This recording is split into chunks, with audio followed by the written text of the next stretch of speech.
Meu tema essa noite é a conversão. E quero começar com uma definição teológica. Quando você vê a palavra conversão na ordem da salvação, a Ordo Salutis, geralmente é a palavra que marca o ponto em que o arrependimento e a fé ocorrem. E esse é realmente o lugar no qual ela pertence, marcando a conversão de um pecador. É basicamente a resposta do pecador à obra vivificadora de Deus. Mas a ideia bíblica de conversão é, na verdade, uma ideia muito maior e mais abrangente do que isso. Aqui está como o termo é usado nas Escrituras. A conversão é uma reviravolta. E no contexto teológico, significa uma volta para Deus, ou às vezes, o retorno de Deus para com alguém que se desviou dos caminhos.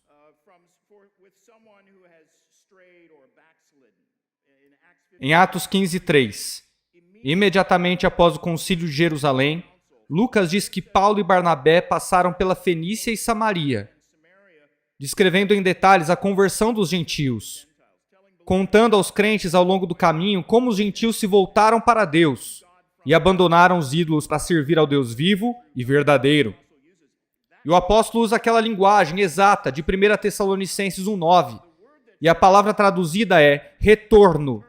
Eles se voltam para Deus contra seus ídolos.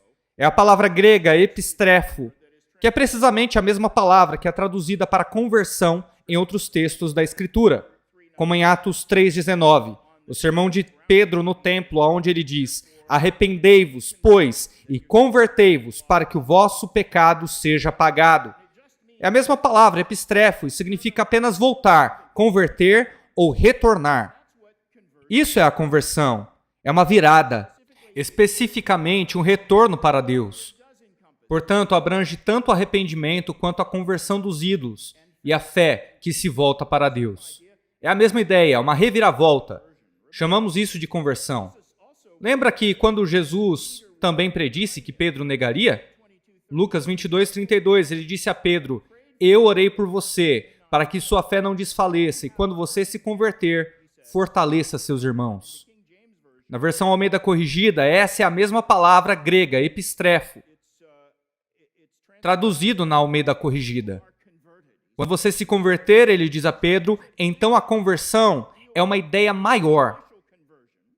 Pode tratar da conversão inicial, quando nos voltamos dos ídolos para Deus, mas nesse caso, Jesus aplica o arrependimento de Pedro de sua apostasia. Portanto, este não é o mesmo tipo de termo teológico preciso e técnico como justificação ou santificação. É usar as Escrituras de maneira mais ampla para falar da mudança de vida que resulta quando nos voltamos para Cristo. E geralmente, mas nem sempre, é aplicado ao início dessa caminhada de fé e, na verdade, abrange vários elementos que ocorrem na Ordo Salutis. É a ordem lógica de tudo que ocorre na salvação. Todas essas coisas são simultâneas, como disse o Mike. Regeneração, fé, arrependimento, justificação, tudo isso acontece em um instante, simultaneamente. A ordem lógica é importante aqui.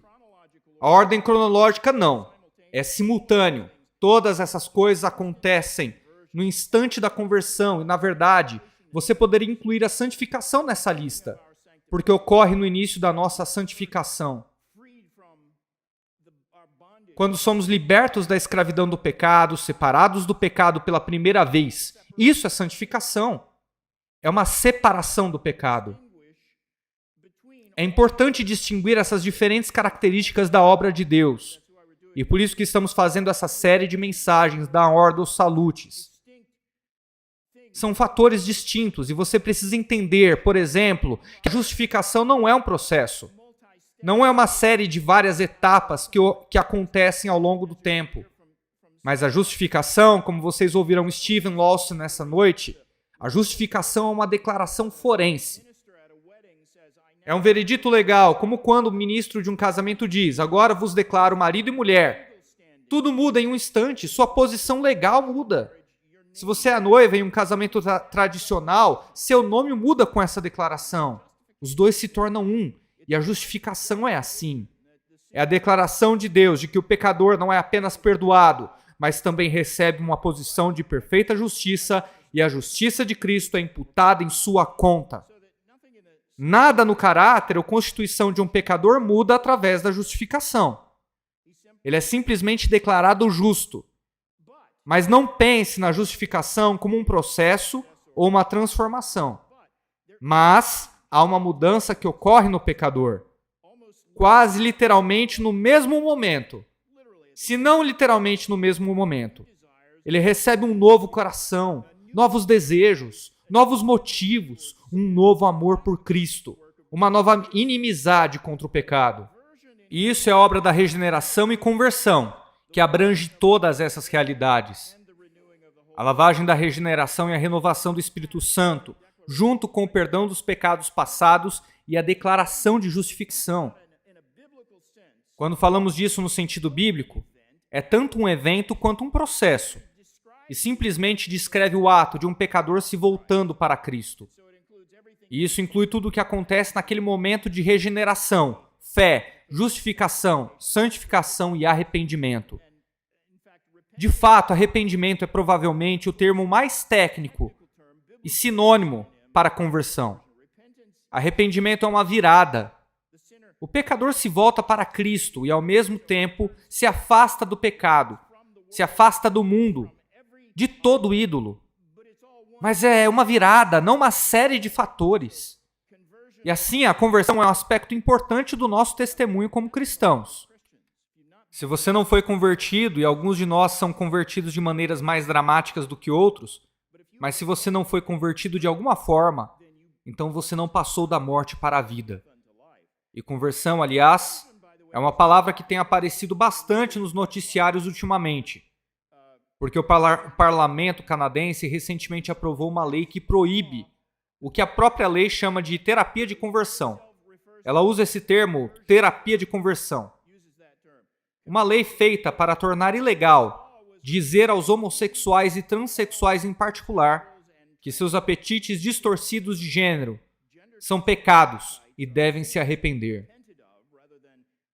A sua própria identidade de gênero deve ser abraçada, afirmada e celebrada. A lei diz que não, esses não são pecados dos quais devemos nos arrepender.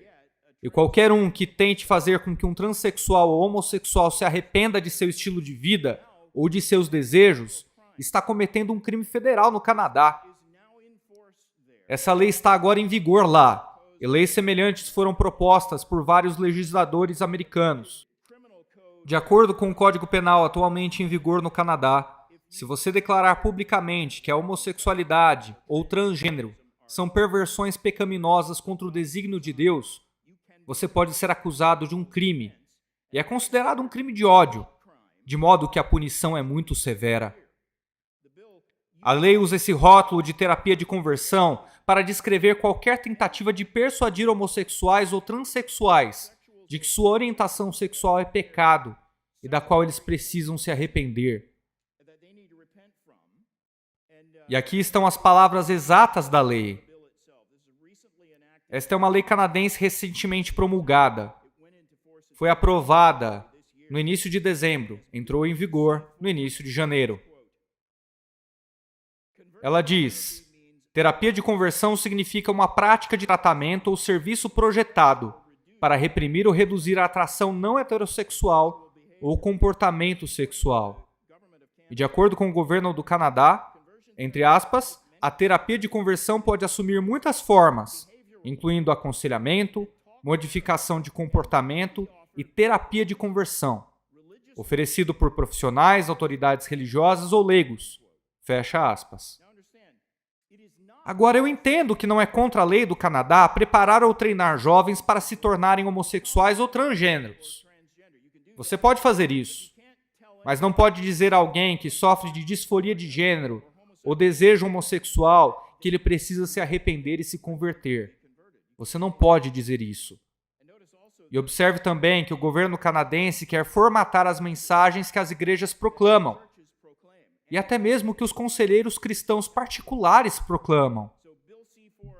Assim, esse projeto de lei nomeia expressamente, como eu leio, pessoas religiosas, oficiais da igreja e leigos, e os proíbe de dizer ou fazer qualquer coisa. Citar, reprimir ou reduzir a atração não heterossexual ou comportamento sexual não heterossexual. Você não pode dizer ou fazer qualquer coisa para tentar reduzir esse fenômeno. Novamente, essa é a lei agora no Canadá. E, portanto, é uma ofensa federal ser instrumento na conversão de um homossexual. E não se engane, os pastores certamente irão para a cadeia por isso no Canadá. Além disso, tentativas serão feitas pelo governo canadense para fechar as igrejas que não o cumprirem. Você já viu um pouco disso por causa da crise do Covid. E a pressão está sobre todos nós, tanto no Canadá quanto na América, em toda a sociedade há anos, para que afirmemos e celebremos a homossexualidade, a bissexualidade, o transgênero e todo o alfabeto de perversão LGBTQUSTUVXZWY.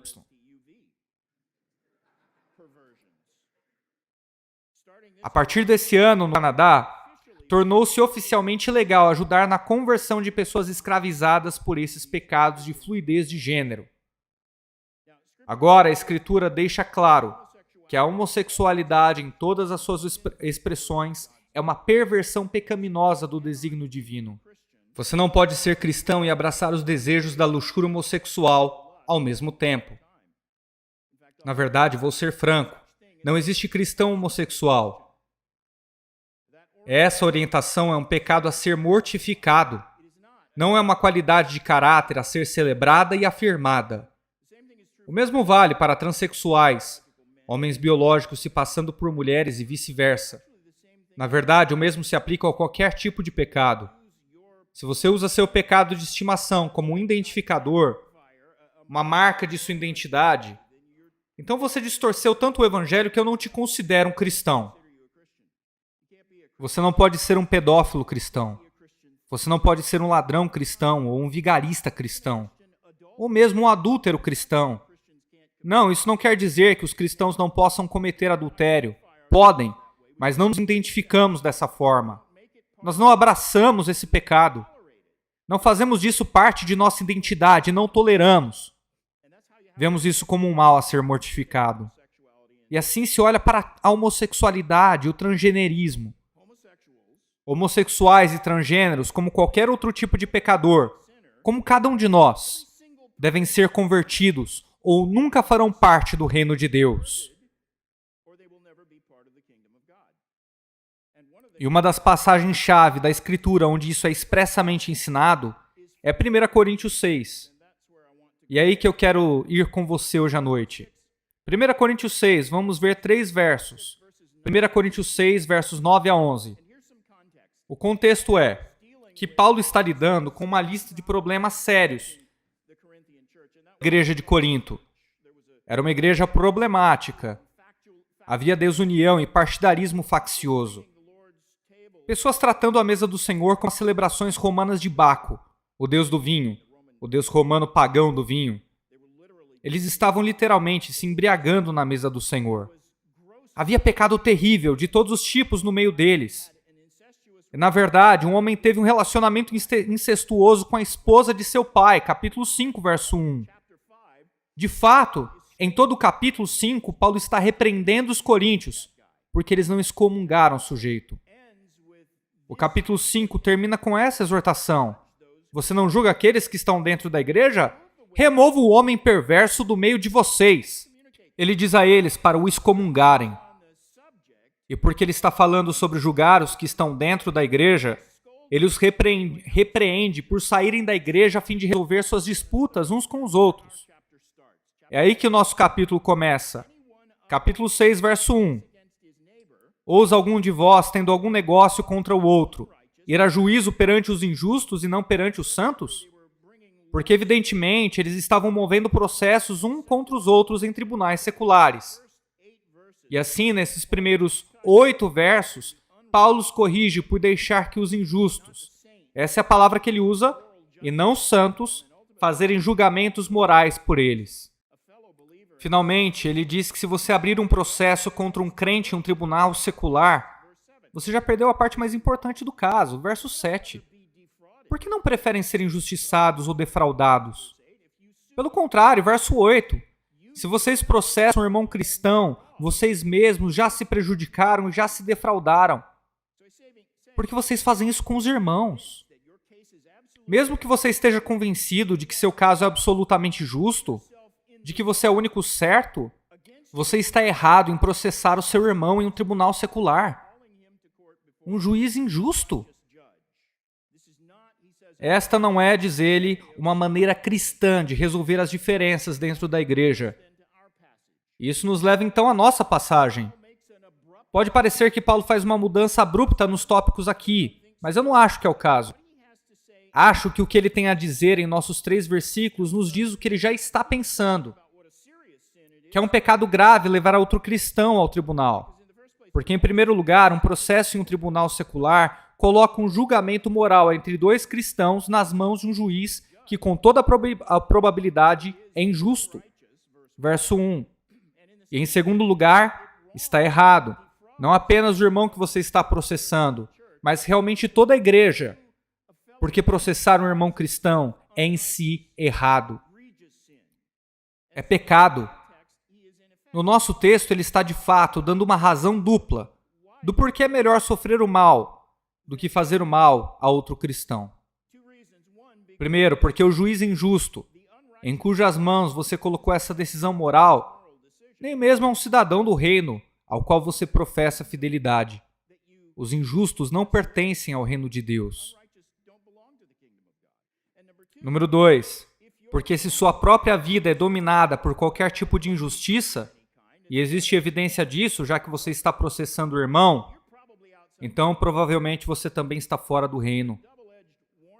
Esse é um aviso de 2 gumes, do porquê não processar seus irmãos. E assim a verdade que ele quer que eles entendam realmente se aplica a todos os pecados, não apenas pecados frívolos e não apenas pecados homossexuais. Mas para esclarecer esse ponto, ele apresenta uma lista de pecados típicos dos coríntios. E é isso que são. Observe que as perversões sexuais e a homossexualidade em particular dominam esta lista. Os pecados sexuais. Então aqui está o nosso texto. 1 Coríntios 6, versos 9 a 11. Vou ler a Bíblia na mesma versão do Mike, porque ele vai ficar se achando cara se eu não ler a mesma versão que ele. Assim, Almeida Corrigido e Fiel. Não sabeis que os injustos não hão de herdar o reino de Deus? Não se iluda, nem os devassos, nem os idólatras, nem os adúlteros, nem os efeminados, nem os sodomitas, nem os ladrões, nem os avarentos, nem os bêbados, nem os maldizentes, nem os roubadores herdarão o reino de Deus. Assim foram alguns de vocês, mas haveis sido lavados, foram santificados, sido justificados em nome do Senhor Jesus e pelo Espírito do nosso Deus. Agora, seu ponto geral aqui é absolutamente claro.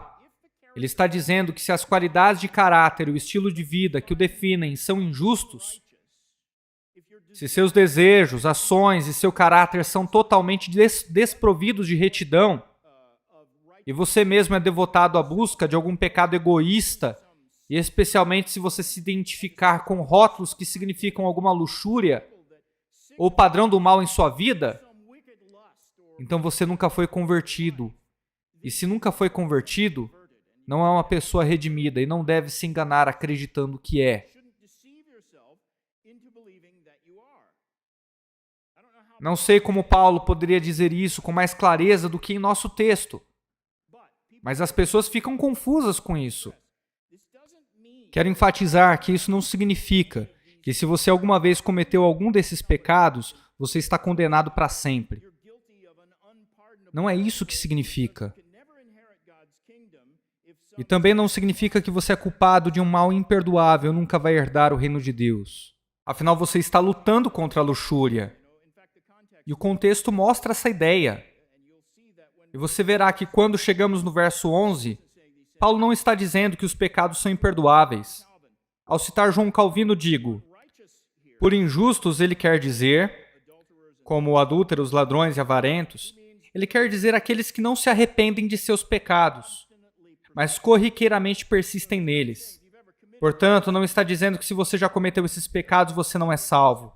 Ele está dizendo que se seu estilo de vida é simplesmente uma progressão sem fim de algum mal egoísta, você não tem motivos para acreditar que já foi genuinamente convertido.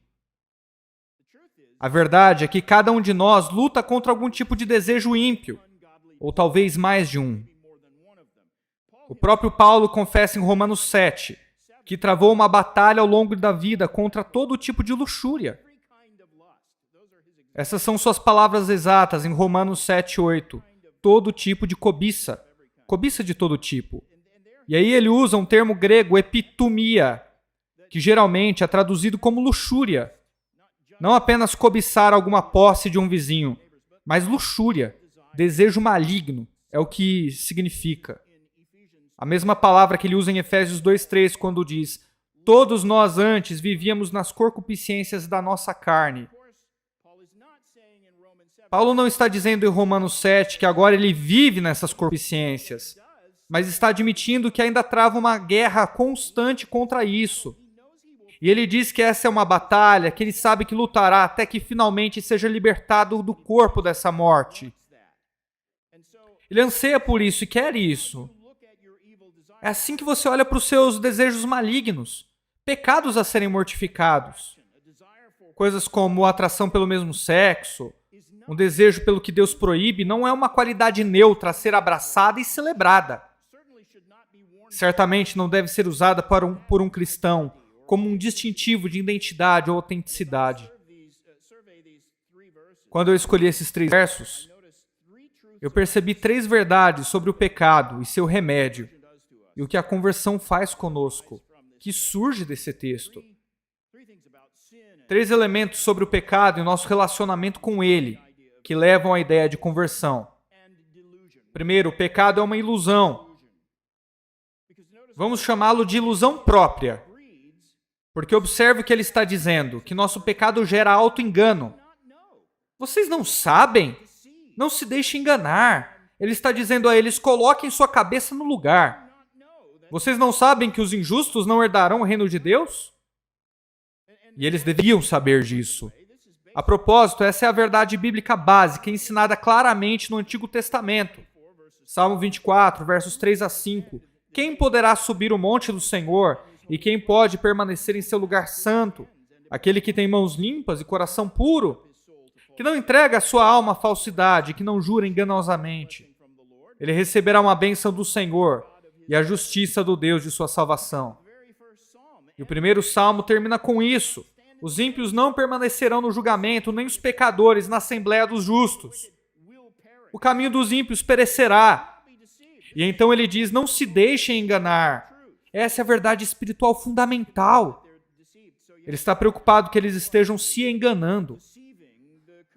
Então você tem que perguntar quem ou o que estava enganando os coríntios. E nesse caso foi seu próprio pecado. É fato que todo pecado tem essa qualidade ilusória.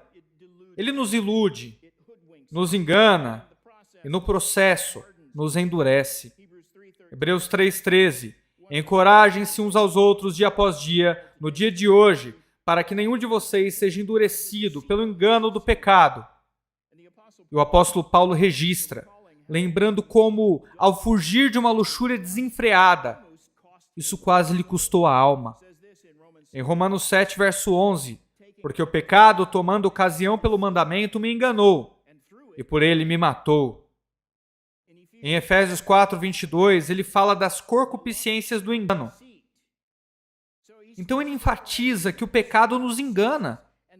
E a verdade é que todo pecado, incluindo a luxúria, é inerentemente enganoso. E isso significa que quando pecamos, convidamos o auto-engano. O pecado promove confusão e desvio doutrinário.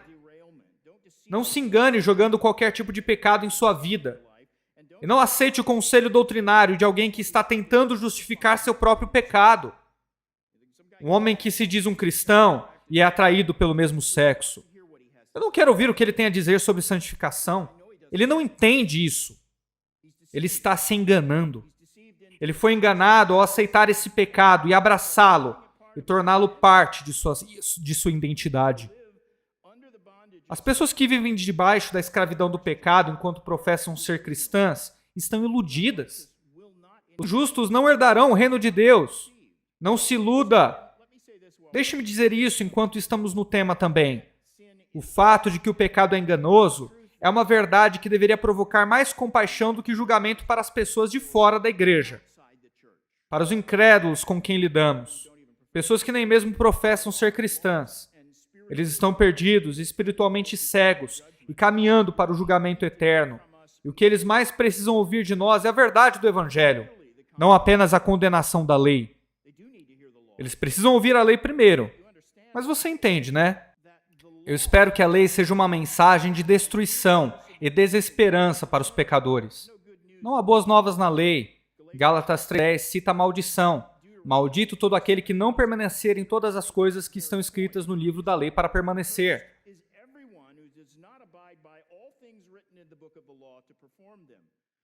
Portanto, a lei não mostra misericórdia para os pecadores. O Evangelho, por outro lado, é cheio de misericórdia para com os pecadores. Mas não se engane, o Evangelho não tem misericórdia dos pecados.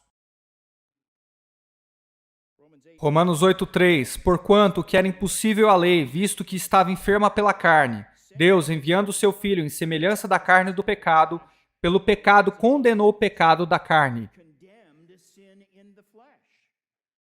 Assim como a lei condena os pecadores, o Evangelho condena o pecado. Bem, liberta os pecadores. E então Paulo diz, não deixe o pecado enganar você. Não viva na ilusão de que você pode se entregar a pecados promíscuos e ainda assim descansar confiante em sua salvação. Pessoas que são abandonadas ao pecado, pessoas cujo verdadeiro caráter é definido por algumas pessoas más, cuja identidade fala sobre seus próprios desejos malignos, ou pessoas que são entregues a um estilo de vida pecaminoso. Pessoas cujas consciências são imperturbáveis, sempre que desejos perversos surgem. Essas pessoas não herdarão o reino de Deus. Mas o seu próprio pecado tentará lhe dizer o contrário, de que está tudo bem viver com isso. O pecado é inerentemente enganoso porque quer que ser seu mestre e quer ganhar domínio sobre você. E vai conseguir se você der abertura. A Escritura adverte sobre isso. É interessante a frequência com que a Escritura personifica o pecado como usurpador ou enganador. Veja com Caim e Abel, por exemplo. Gênesis 4:7, o Senhor diz a ele, o pecado está à porta. Ele fala como se fosse um ser consciente. Está esperando por você na porta. Mas você deve dominá-lo como se o pecado fosse uma entidade. Mas o pecado não é realmente uma força pessoal, obviamente.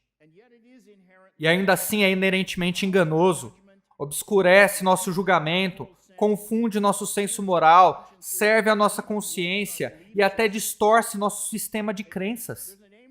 Na verdade, há um nome para isso que os teólogos usam. É o efeito noético do pecado. Para traduzir isso em termos leigos, o que significa é que o pecado nos torna estúpidos e nos envolve em ilusões. E então Paulo diz, não se deixe enganar. E de fato, a atual onda de ilusão generalizada sobre esses temas entre os evangélicos hoje é realmente notável. Mas nos mostra os perigos de seguir a cultura em vez de se submeter ao que a palavra de Deus diz.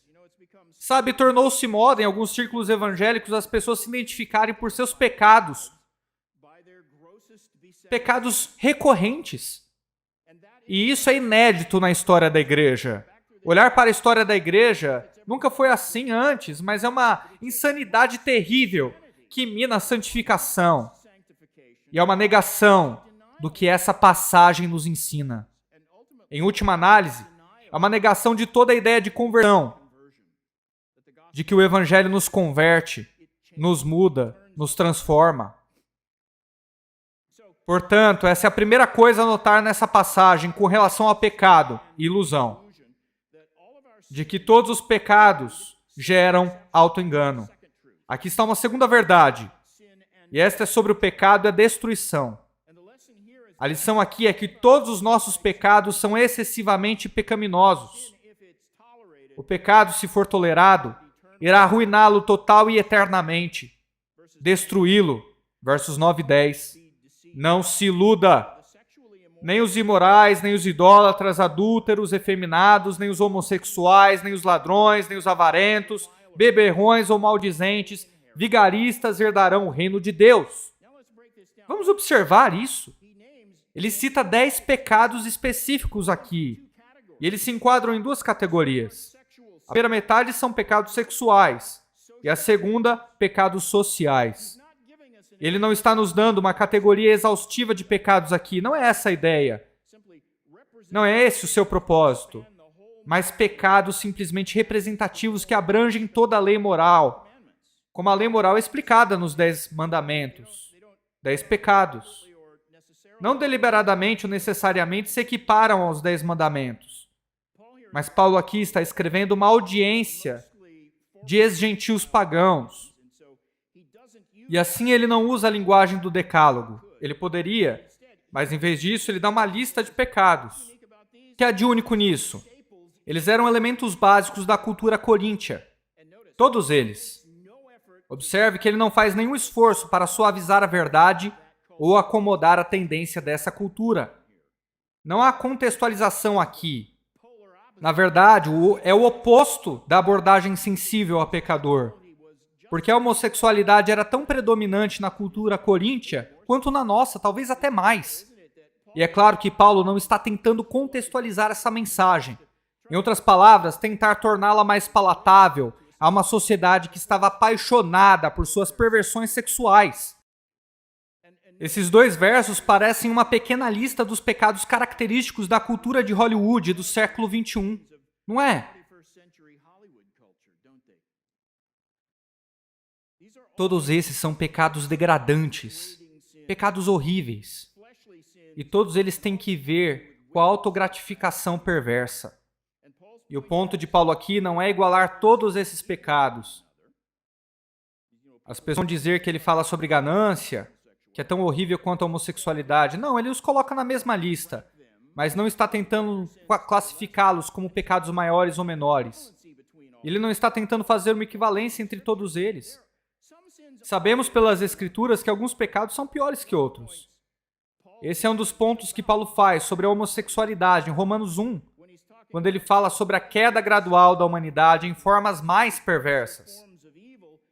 Ele finalmente diz que até as mulheres trocam o uso natural pelo que é contrário à natureza, como se o apóstolo Paulo visse algo extraordinariamente perverso ou profundamente maligno nas categorias do alfabeto LGBTQIA+. Portanto, não acho que o apóstolo desconhece que alguns pecados são piores que outros. Não acho que nessa passagem ele esteja tentando estabelecer uma equivalência entre todos esses pecados, tratando-os como igualmente grotescos. Os pecados que ele cita em nossa passagem são 10 transgressões igualmente vis. Não acho que é isso. Duvido que alguém realmente acredite que na hierarquia dos males, um ato de adultério não seja pior do que a ganância. Sabemos que alguns pecados são piores que outros. E ainda assim, há também o mesmo ponto que Paulo faz em Romanos 7, de que todo pecado é extremamente pecaminoso. De modo que mesmo o menor de nossos pecados é infinitamente horrível aos olhos de Deus. E qualquer um desses pecados, se aceito e permitido dominar por qualquer um, não apenas te manterá fora do reino, mas te enviará para o inferno. Toda pessoa que se deleita no pecado, seja um vício respeitável ou um mal grosseiro, sofrerá a condenação eterna da ira de Deus, se não se arrepender.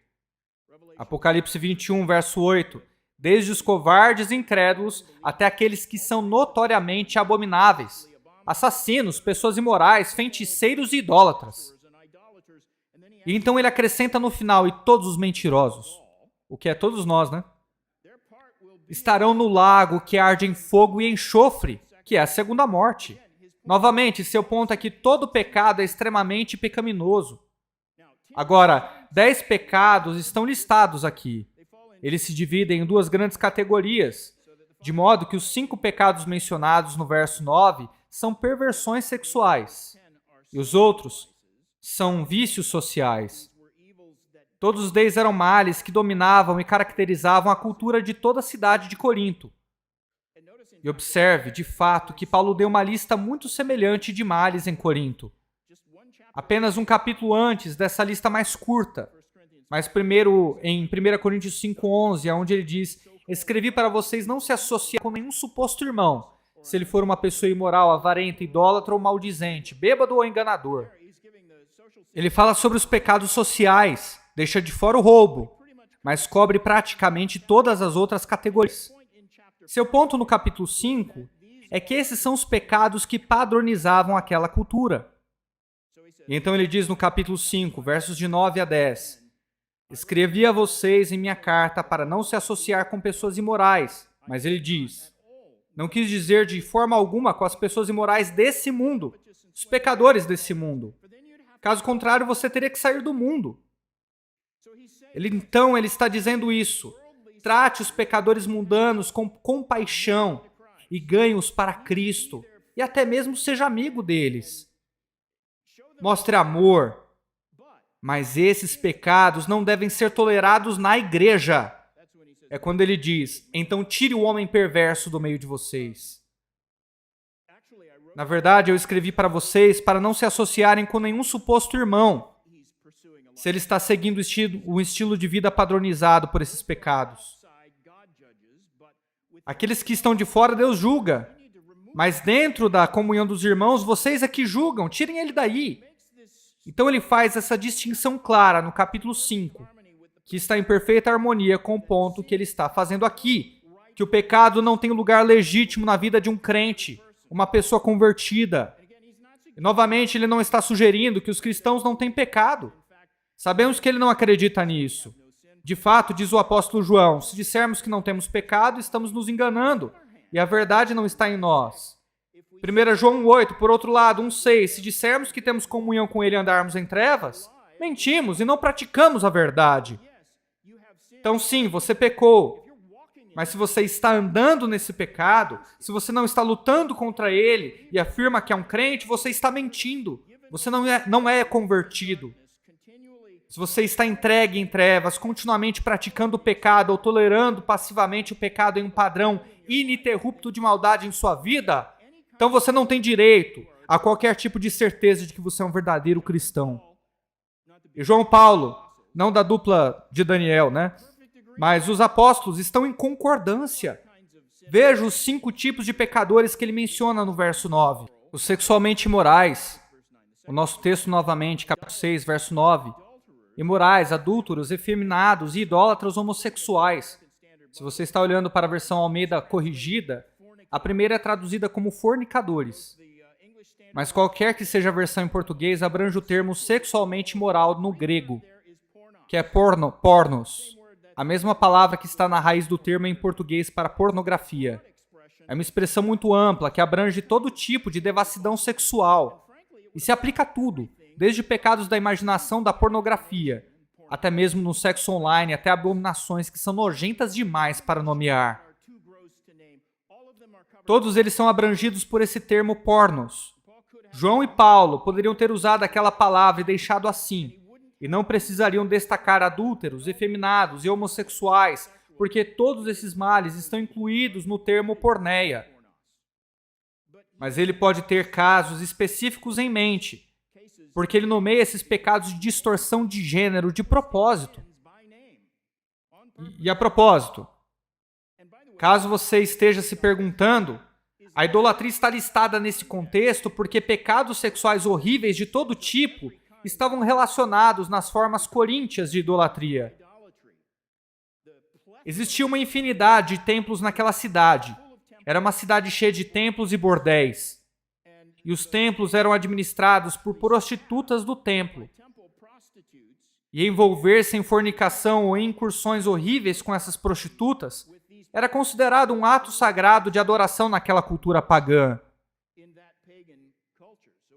Então, quando ele fala de idolatria, ele ainda está falando sobre pecado sexual. Nesse caso, o historiador grego Estrabão escreveu sobre isso no ano 2 a.C.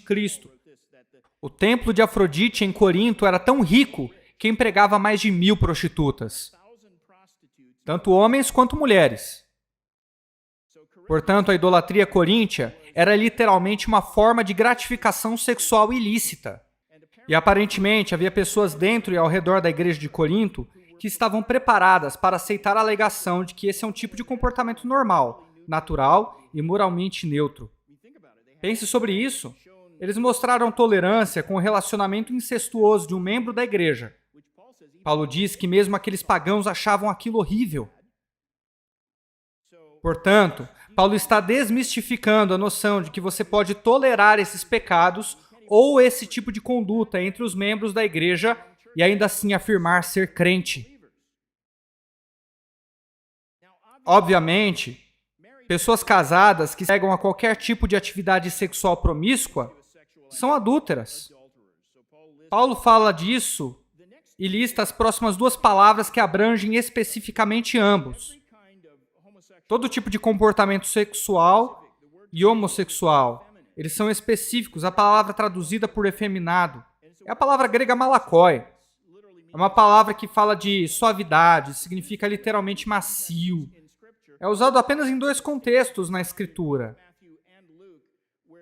Mateus e Lucas, onde Jesus está defendendo João Batista e diz: o que é que vocês saíram para ver? Um homem vestido com roupas macias? Malakoi?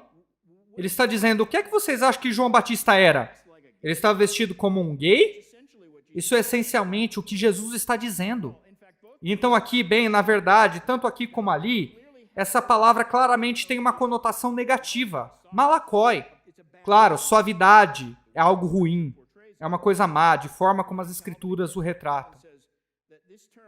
Calvino diz que esse termo malakoi se refere àqueles que anunciam sua falta de castidade, promiscuidade sexual por meio de lisonjas de fala, leviandade de gestos, vestimentas e outras formas. Portanto, malakoi, em outras palavras, homens que propositadamente adotavam maneirismos, feminismos e padrões de fala, gestos e roupas. Você conhece o tipo, eles estão por toda a nossa cultura. Efeminado é uma tradução perfeita. Mas entenda que quando essa palavra foi usada em fontes gregas antigas, mesmo as seculares, não se referia apenas a um maneirismo feminino ou fala mole. Mas os malakoi eram homossexuais, que faziam um papel sexual feminino com outros homens. E assim o padrão dessas duas palavras, efeminados e homossexuais, é propositadamente projetado para incluir ambos os parceiros em um ato homossexual. Paulo diz que você não pode se entregar a esse pecado de forma alguma, ou a esse estilo de vida, e professar ser um cristão. Quem vive assim não é do reino de Deus, e ele é claro como água aqui. Mas então no verso 10, ele também inclui algumas das transgressões padrão que deram à cultura coríntia sua reputação. Roubo, ganância, embriaguez e fraude. Esses são autoexplicativos. A expressão maldizente refere-se a pessoas que usam suas palavras de maneira grosseira ou abusiva, seja para insultar os vizinhos, seja para inventar rumores, mentir deliberadamente ou prejudicar a reputação de outra pessoa, até amaldiçoar seu vizinho, e os fofoqueiros, cuja única intenção é difamar o caráter de outras pessoas. O termo é amplo o suficiente para cobrir todos os pecados da língua e do Twitter. E, incidentalmente, essa lista de pecados no versículo 10, pecados sociais, sugere que Paulo ainda está pensando nos males que surgem dos processos ou ações judiciais que alguém nesta igreja trouxe contra outro irmão em um tribunal secular. Roubo, ganância, maldizente, enganador. Todas essas são características da pessoa briguenta. Mas, de qualquer forma, todo esse grupo de pecados no verso 10 cobre todo tipo de injustiça que é propositadamente projetada para infligir dano a outra pessoa. A embriaguez está no meio porque esse é um dos meios comuns que as pessoas usam para abafar o sentimento de culpa quando fazem esse tipo de coisa. Corinto estava cheio de todos esses males. Mas esses são pecados que não têm lugar na igreja. Eles permeiam a sociedade, mas não pertencem à igreja. Efésios 5:3. A imoralidade ou qualquer impureza ou ganância não deve ser mencionada entre vocês, como é próprio dos santos. Mas também preciso acrescentar que esses 5 pecados mencionados no verso 10 não são apenas pequenas ofensas contra o próximo. Eles são como o pecado sexual, pecados de autoindulgência carnal, pecados com os quais nenhum cristão jamais deveria estar disposto a viver. Porque para os cristãos o padrão bíblico é claro. Filipenses 1:27. Portai-vos de maneira digna do Evangelho de Cristo. 1 Tessalonicenses 2:12. Andem de maneira digna do Deus que os chama para o seu reino em glória. E Paulo reafirma todo ponto do nosso texto ali mesmo, em Efésios capítulo 5, verso 5. Vocês sabem com certeza que nenhum imoral, ou impuro, ou avarento, que é idólatra, tem herança no Deus ou de Cristo. Então, novamente, não existe cristão homossexual. Não existe enganador cristão. Pessoa que é estelionatária ou bêbada em tempo integral não é cristão. Você não é um cristão a menos que tenha renunciado a essas coisas e mortificado rotineiramente esses desejos. Você ainda pode ser tentado por eles, mas você luta contra eles nas palavras de 1 Coríntios. Desculpa, as palavras de Colossenses capítulo 3, verso 5. Você considera os membros de seu corpo terreno como mortos para imoralidade, impureza, paixão, maldade, desejo, ganância. O que equivale à idolatria? É por causa dessas coisas que a ira de Deus virá sobre os filhos da desobediência.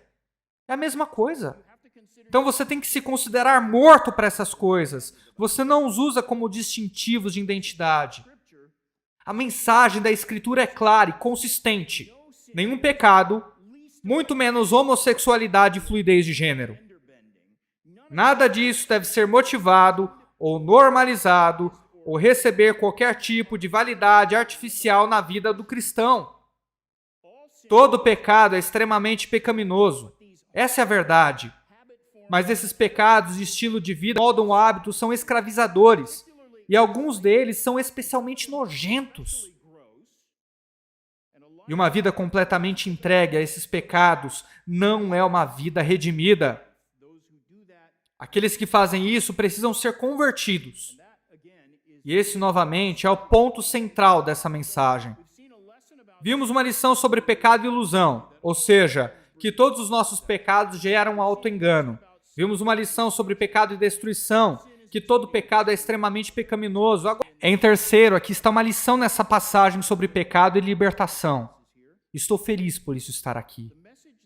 A mensagem dessa vez é que todos os nossos pecados podem ser purificados e perdoados. De modo que quando o apóstolo diz, nem fornicadores, nem idólatras, adúlteros, efeminados, homossexuais, ladrões, nem avarentos, bêbados ou caluniadores, vigaristas, nenhum deles herdarão o reino de Deus.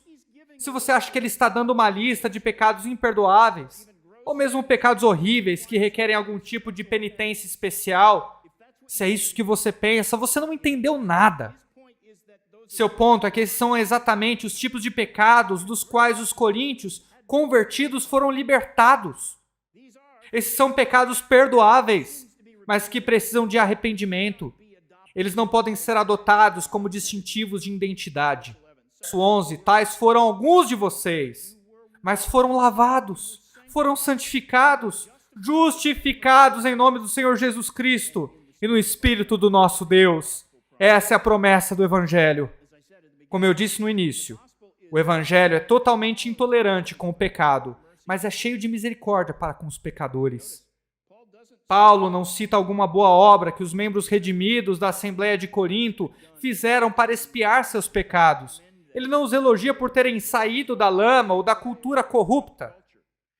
Eles certamente não têm base para se autocongratularem. Mas ele os está lembrando do que Cristo fez por eles.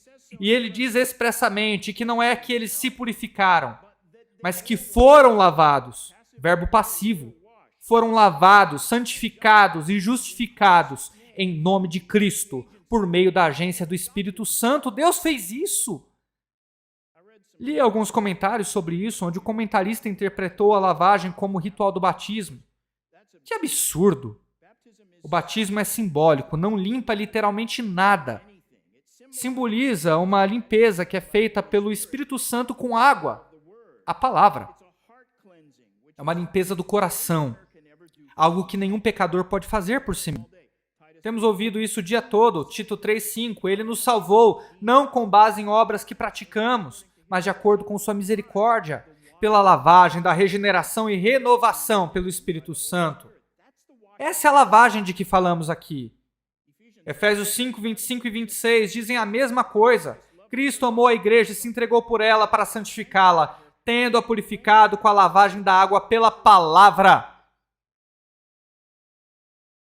A propósito, Paulo não está listando 3 eventos separados do verso 11, lavagem e santificação. Eles falam exatamente do mesmo fator. Nesse contexto, ele inclui a justificação, que é simplesmente, como eu disse no começo, outro aspecto do que acontece naquele exato momento. Salvação significa, e esse é o ponto, salvação significa libertação e purificação do pecado. Deus não nos concede uma nova vida e depois nos deixa inalterados e desamparados para chafurdar em nosso pecado.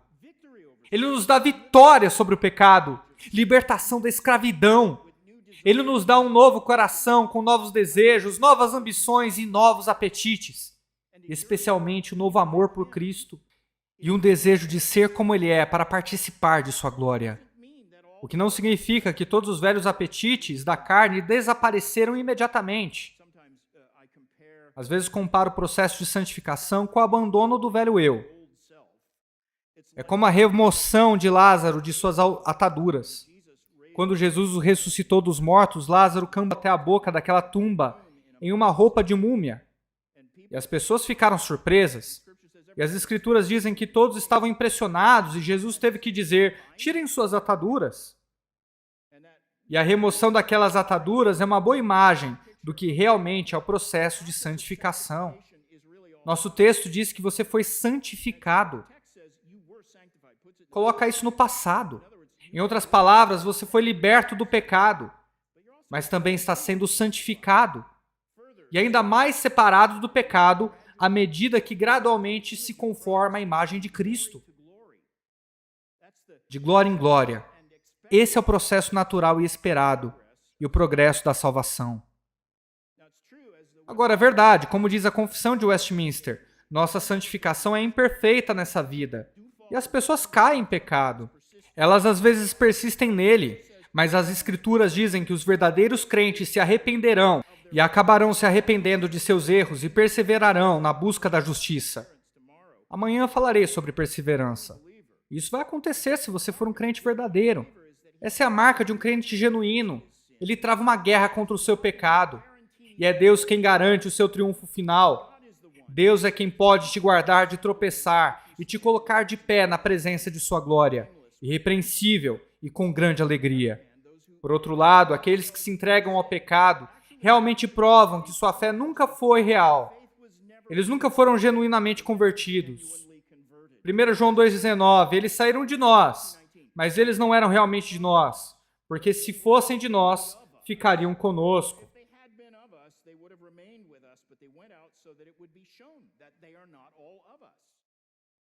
A apostasia faz parte da estratégia de Deus para purificar a igreja e para admoestar aqueles de nós que não apostataram, para continuarmos fiéis, buscarmos nossa santificação.